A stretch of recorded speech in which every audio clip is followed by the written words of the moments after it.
Ngayong darating na October 30, 2025, isa na namang mainit at inaabangang laban ang magaganap sa pagitan ng Golden State Warriors at ng Milwaukee Bucks, dalawang powerhouse team sa NBA na parehong may layunin na ipakita kung sino ang mas matatag sa unang yugto ng regular season. Sa kabila ng maagang bahagi ng season, ramdam na ng mga fans na parang playoff atmosphere na agad ang dala ng ganitong matchup dahil parehong koponan ay puno ng talento, karanasan at determinasyong manalo. Sa panig ng Golden State Warriors, nananatiling buhay ang tradisyon ng kanilang Splash Brothers mentality na pinangungunahan ni Stephen Curry. Si Curry, na patuloy na nagiging inspirasyon ng mga batang manlalaro sa buong mundo, ay muling nagpapakita ng kanyang walang kapantay na shooting touch. Ang kanyang kakayahang tumira kahit saan sa court, mapa-step back man o transition 3 ay laging nagiging problema para sa depensa ng kalaban. Sa bawat pagbitaw ni Curry ng bola, parang humihinto ang oras sa loob ng arena dahil inaabangan ng lahat kung papasok ba ito sa ring. Kasama ni Curry sa kanilang offensive arsenal, sina Jimmy Butler at Draymond Green na parehong may mahalagang papel sa balancing sistema ni Coach Steve Kerr. Si Butler ay kilala sa kanyang kakayahan sa depensa laban sa mga malalakas na wing scorers at syempre sa kanyang kakayahang gumawa ng clutch plays kapag kinakailangan. Samantalang si Draymond Green naman ay patuloy na nagsisilbing puso ng depensa ng Warriors. Ang kanyang leadership, komunikasyon at intensity ay nagbibigay ng tibay sa koponan kahit sa mga sandaling sila ay nahihirapan. Hindi rin mawawala ang kontribusyon ng mga batang manlalaro ng Warriors gaya ni Jonathan Kuminga at Moses Moody na patuloy na ipinapakita ang pag-usbong ng kanilang laro. Ang bench depth ng Warriors ay isa ring dahilan kung bakit nananatili silang contender sa bawat season. Dahil kapag nagpapahinga ang mga starters, may mga backup na kayang sumalo ng responsibilidad. Sa kabilang dulo naman, naghahanda rin ang Milwaukee Bucks na ipakita ang kanilang pangingibabaw, lalo na sa harap ng kanilang home crowd sa Fiserv Forum. Ang leader ng koponan na si Giannis Antetokounmpo ay muling inaasahang magdadala ng enerhiya at physicality sa laro. Ang Greek Freak, gaya ng tawag ng mga fans sa kanya, ay isang manlalaro na tila walang limitasyon pagdating sa pag-atake sa basket. Sa bawat drive niya papunta sa ring, mahirap siyang pigilan, kaya tiyak na susubukan ng Warriors na gumawa ng defensive plan upang mapigilan ang kanyang dominasyon. Maliban kay Giannis, ang Bucks ay umaasa rin sa kanilang star na si Kyle Kuzma. Mula nang makuha siya ng Milwaukee sa blockbuster trade, naging mas delikado ang kanilang opensa. Ang kombinasyon ni Kuzma at Giannis ay isang malakas na rin na duo. Ang isa ay expert sa malalayong tira at clutch moments, at ang isa naman ay hari ng pag-atake sa ilalim ng ring. Sa tuwing nagpo-pick and roll ang dalawang ito, mahirap para sa kahit anong depensa na pumili kung sino ang babantayan. Ang supporting cast ng Bucks ay hindi rin basta-basta. Naroon si Gary Trent Jr. na patuloy na bumabalik sa kanyang prime form, nagbibigay ng scoring option mula sa mid-range at perimeter. Mayroon din silang Miles Turner na hindi lang basta shot blocker kundi isa ring stretch big na kayang mag-shoot mula sa labas. Sa kabuuan, ang Bucks ay may kombinasyon ng taas, lakas at karanasan at iyon ang kanilang pangunahing sandata kontra sa bilis at ball movement ng Warriors. Kung titingnan ang taktikal na aspeto ng laban, makikita nating ito ay magiging sagupaan ng dalawang magkaibang estilo. Ang Warriors ay kilala sa mabilis na pasa, fluid ball movement at 3-point shooting na kayang bumaliktad ng laro sa loob lamang ng ilang segundo. Samantalang ang Bucks ay nakabatay sa physical play, matatag na depensa at dominasyon sa loob ng paint.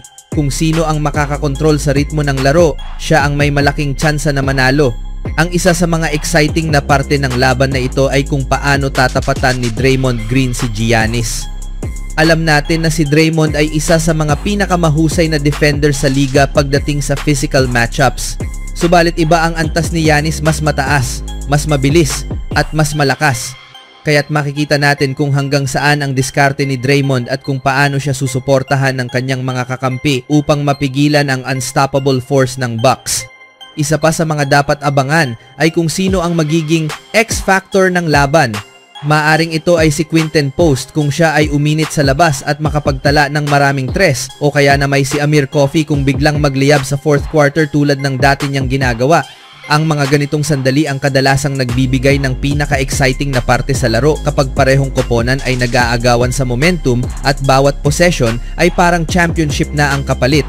Sa kabuuan, ang laban ng Warriors at Bucks ngayong October 30 ay isa sa mga pinaka-nakaka-excite na matchups ng unang buwan ng season Hindi lamang ito tungkol sa panalo o talo, kundi tungkol sa pagpapakita ng karakter, teamwork at diskarte ng bawat koponan.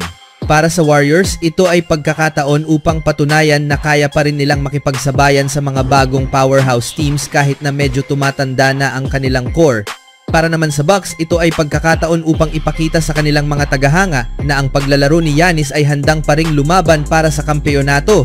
Kaya't sa darating na araw ng laban, asahan na natin ang isang mainit na bakbakan, puno ng highlight plays, matitinding depensa at mga clutch moments na tiyak na pag-uusapan ng mga fans sa social media. Sa huli, kung sino man ang makakakuha ng panalo, ang mahalaga ay ipinakita ng parehong koponan na ang NBA ay buhay na buhay, puno ng passion at patuloy na nagbibigay inspirasyon sa mga manonood sa buong mundo.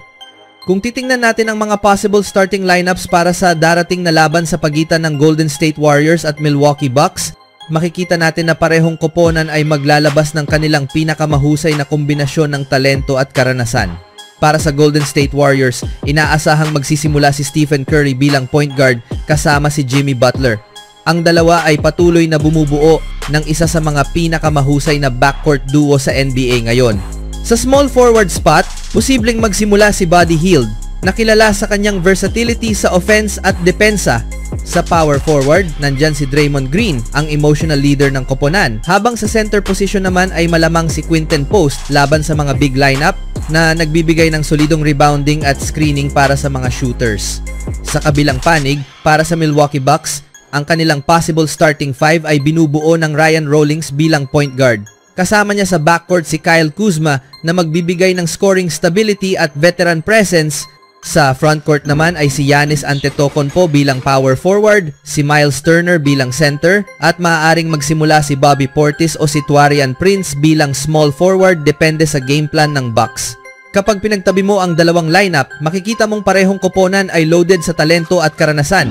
Isa pang kapana-panabik na parte sa laban ay ang Giannis versus Draymond Green duel. Si Draymond ay kilala sa kanyang matinding depensa at trash talk, samantalang si Giannis naman ay kilala sa kanyang hindi mapipigilang energy at athleticism.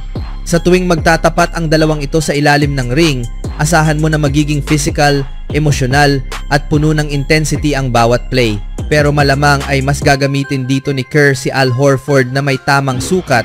Kung pag-uusapan naman ang game plan, tiyak na ang Warriors ay aasa sa kanilang ball movement, spacing at mabilis na transition offense.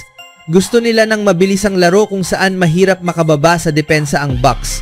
Sa kabilang banda, ang Bucks naman ay gustong pabagalin ang laro at gamitin ang kanilang sukat at lakas sa loob ng paint. Ang kombinasyon ni Giannis at Turner ay kayang magdomina sa rebounds at second chance points. Kaya't magiging mahalaga para sa Warriors na makuha ang kanilang rhythm sa 3-point line para makasabay sa laki ng Milwaukee. Ayon sa mga early prediction at analysis mula sa mga eksperto, inaasahang magiging dikit ang laban. Maraming analysts ang nagsasabing posibleng magtapos ang laban sa score na Milwaukee Bucks 118, Golden State Warriors 115, na nangangahulugang isang napakanipis na lamang lang ang makakakuha ng panalo. Kung titingnan mo, ito ay halos toss-up dahil depende kung sino ang mas mainit sa shooting o mas epektibo sa depensa sa huling 2 minuto ng laro. Pero syempre, hindi rin natin pwedeng isantabi ang posibilidad ng Stephen Curry takeover. Sa mga panahong malapit ang laban, alam nating kayang baguhin ni Curry ang takbo ng laro sa loob lamang ng ilang posisyon. Sa 3 magkasunod na tres, biglang babaligtad ang momentum at magugulat na lang ang lahat na may 6-point swing na. Kaya't kung mainit si Curry, mahirap siyang pigilan kahit anong depensa ng Bucks. Pero kayo mga kaibigan, sino sa tingin nyo ang mananalo? Even when you feel low, you can still go. Even when you feel slow, you can still go. Even when there's no hope, you can still go. I never answer to no, man, I still go. Go, go.